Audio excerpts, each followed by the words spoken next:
Welcome back to the deep dive. So, if you've been anywhere online lately, you've seen it. Oh, yeah. It's everywhere. This narrative that's just exploded, the idea that artificial intelligence is this energy vampire, a monster that's just destroying the planet. One glittery profile picture at a time. Exactly. It's really the clickbait of the decade, isn't it? Yeah. You see these really emotional comparisons. AI image generation is a climate crime. Right. Or the claim that AI's water usage for cooling is going to, rival the entire bottled water industry. And the big one, the grand finale, that AI's carbon footprint is the same as all of New York City. It's such compelling drama, but we both know that drama isn't always the same thing as the truth. Not even close. So our goal today is to really cut through that noise. We're going to dish what we're calling the social media panic math. And focus on the actual carbon math. Because when you look at the raw data, the conclusion you kind of have to explore is that AI, well, it has a footprint, sure, but it's a tiny, tiny part of the global climate problem. And here's the twist. It might just be the most powerful new tool we have for actually solving the really big challenges. Okay, so before we even get into AI, we have to set the scale right. You can't judge one small piece without seeing the whole board. Exactly. When we talk about global carbon emissions, the real drivers, they're these massive systemic things. Like what? We're talking transportation, how we heat and cool our buildings, all of our industrial manufacturing, agriculture. The heavy hitters. The things that literally run our civilization. That's it. Now, digital technology, and that's, everything from your smartphone to data centers. Everything. That whole bucket is a much smaller slice of the total footprint.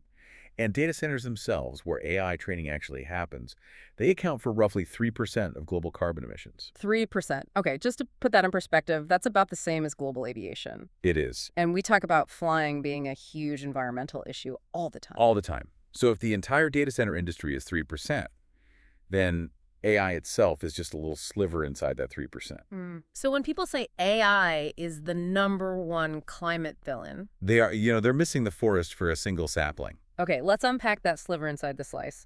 Let's start with the one that gets all the attention, the thing that gets memed to death. The visual generation panic. Ah, yes. The glittery pantsuit holiday card. The idea that making that fun, maybe silly image for your friend is somehow an act of, environmental vandalism. Right, and this is where we have to talk about the massive difference in energy scale. We look at a comparison here. Okay. The energy it takes to charge all the world's smartphones for one day versus the energy for all AI image generation globally. Let's get into the numbers, but keep it simple. Okay, so charging all smartphones worldwide for one day, that takes 81 gigawatt hours of energy. 81 gigawatt hours. Now, all AI image generation everywhere on the planet uses just 17 megawatt hours per day. Wait, okay, GWH and MWH, they sound similar, but that's a huge, huge difference. It is a massive gulf. A gigawatt hour is 1,000 megawatt hour. So when you do the math, charging our phones uses 4,800 times more energy than all the AI image creation in the world. 4,800 times, that's a jaw-dropping number. It's not even in the same league. Not even the same sport. The panic is, like you said, fixated on a tiny spark while completely ignoring a wildfire. So to make that even more relatable, A single charge of your smartphone uses more energy than it takes to generate about 150 AI images. wow. So our normal, everyday digital habits, things we don't even think about, they completely dwarf this new thing we're all panicking about. That's the key. But let me play devil's advocate for a second. Image generation is still pretty new, right? A niche thing compared to the billions of smartphones out there. What happens if its use goes up, say, 100-fold next year? Doesn't that 4,800 times difference start to shrink? That is the right question, and it's about future growth, not what's happening now. But you have to factor in the constant push for efficiency. From the hardware makers. Exactly. As demand goes up, the models get more efficient, the specialized AI chips get exponentially better at doing more with less power. The entire industry is obsessed with reducing the energy costs per computation. So the panic assumes growth with zero innovation, which never happens in tech. It's just not how it works. Yeah. The cost per image is always dropping, which helps keep that gap really, really wide. Okay, so the visual side is, for now, dwarfed by what we already do. But then the critics pivot to another resource, water, Right, the claim that AI is draining our reservoirs. and could use as much water as the entire bottled water industry. This is a classic case of taking, academic uncertainty and turning it into context-free drama. Hmm. Data centers do need water for cooling. That's real. But that specific claim. It came from a projection study. Hmm. And for that projection to work, they had to make some extreme assumptions. Such as. They had to use the highest possible estimates for growth, assume the maximum possible usage rates, and this is the key. They ignored their own warnings that the data was incomplete and uncertain. So they basically modeled the absolute mathematical ceiling, the worst case what if. Precisely. It wasn't a forecast. It was a warning about a hypothetical worst case. Mm. The conversation should be about smarter cooling, not this scary headline. Which leads us to the biggest headline of all, the carbon footprint of New York City. And it's the same pattern. If you look at the language in the source, it says AI emissions could match NYC. Could. Not did. Not will. Could, under the most extreme upper bound scenario.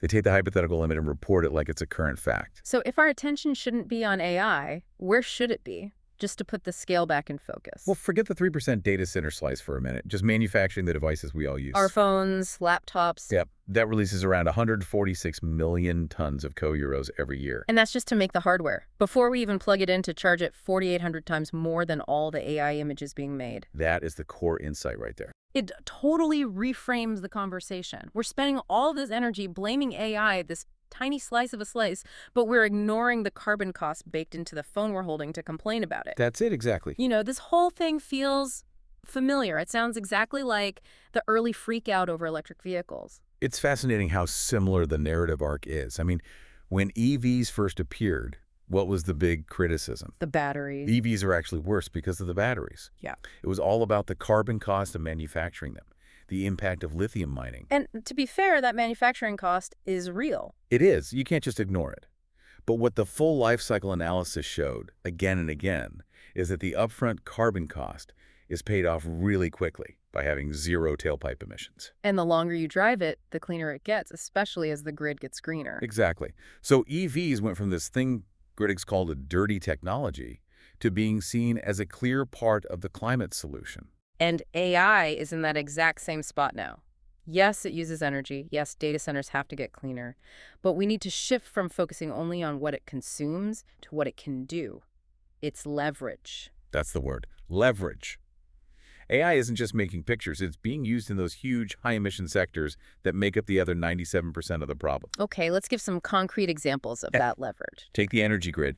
AI is being used to optimize how power is distributed. It predicts demand spikes. It helps integrate renewables like wind and solar by forecasting when they'll be online. So it reduces the need for those inefficient old fossil fuel plants that just fire up for peak demand. Right. And even a 1% efficiency gain on a national grid saves a massive amount of CO2. What about buildings? Huge energy waste in buildings. AI can manage HVAC systems for huge corporate campuses, even cities. It looks at weather, occupancy, everything in real time. So instead of just running on a timer, it's dynamic. And that can cut energy use in big commercial buildings by 10, even 30%. And one of my favorites, logistics and supply chains. Oh, absolutely. AI is optimizing global shipping routes, predicting port traffic months out. It cuts down on idling time for massive container ships. Which burn just tons and tons of fuel while they're just sitting there. Thousands of gallons. AI helps get rid of that waste. It's also designing cleaner materials, modeling climate systems, things that would take humans decades. So this is the real turning point in the debate. We have to stop asking, is AI pure? And start asking, does AI reduce more emissions than it adds?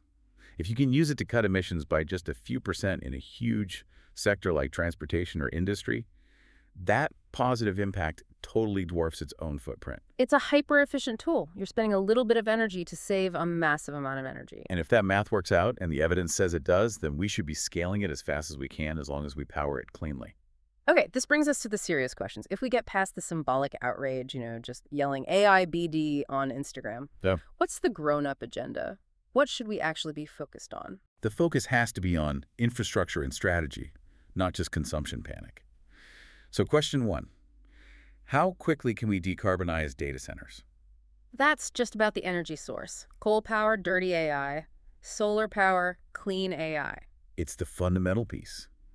Then how do we make sure AI is used strategically on the big problems, the other 97%? We can't just let it be used to optimize ad clicks forever. We also desperately need more transparency and energy reporting for AI. It's really hard right now to track how much energy a big model is actually using. And finally, and this is crucial, we have to prevent something called rebound effects. Yeah, that sounds academic, but it's a huge threat. Explain it. A rebound effect is when something becomes so efficient and cheap that you just end up doing way more of it.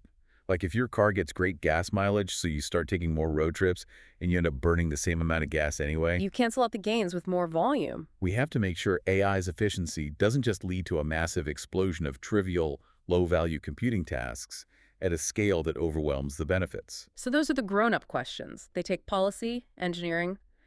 They're not as easy to put in a meme. But they're the ones that actually matter. So to wrap up this deep dive, the summary is pretty clear. AI is not the climate boogeyman. It is not the planet killer. It's a powerful tool, and it's operating inside a global energy system that is what really needs to change. Its impact is all about the context. Entirely. If we power it with clean energy, and we use it to clean up the rest of the system, the grid, supply chains, it's a huge net positive. But if we let it run on dirty power and just use it for nonsense at a massive scale, Then, yeah, it becomes a net negative. The outcome is completely up to us. the whole AI is destroying the planet narrative is, in the end, a distraction from the real work. We need to fix the grid and use this new tool to help us do it. Ignore the panic, follow the math.